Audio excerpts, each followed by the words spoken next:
சாலை பாதுகாப்பு வாரத்தை முன்னிட்டு சூலூர் அருகே சுல்தான்பேட்டையில் போக்குவரத்து துறையும் ரோட்டரி சங்கமும் இணைந்து திங்கட்கிழமை வாகன ஓட்டிகளுக்கு விழிப்புணர்வு நிகழ்ச்சியை நடத்தினர்.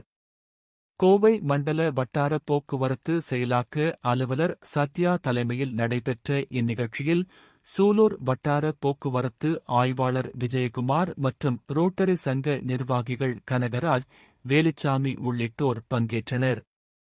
நிகழ்ச்சியின் ஒரு பகுதியாக இரு சக்கர வாகனங்களில் தலைக்கவசம் அணியாதவர்களுக்கு இலவச தலைக்கவசங்கள் வழங்கப்பட்டன. தலைக்கவசம் அணிந்து பாதுகாப்பாக பயணித்தவர்களுக்கு இனிப்புகள் விநியோகிக்கப்பட்டன. மேலும் 4 சக்கர வாகன ஓட்டிகள் இருக்கை பெல்ட் அணிந்துள்ளனரா என்பதை ஆய்வு செய்து விழிப்புணர்வு ஏற்படுத்தப்பட்டது. வாகனங்களின் முகப்பு விளக்குகளில் ஒளிதடுப்பு ஸ்டிக்கர்கள் ஒட்டப்படாதவற்றில் ஸ்டிக்கர்கள் ஒட்டப்பட்டன. சாலை பாதுகாப்பின் முக்கியத்துவம் குறித்து வாகன ஓட்டிகளுக்கு விரிவாக எடுத்துரைக்கப்பட்டது. இந்நிகழ்ச்சி அப்பகுதி வாகன ஓட்டிகளிடையே சாலை பாதுகாப்பு குறித்த விழிப்புணர்வை ஏற்படுத்துவதற்காக நடத்தப்பட்டது.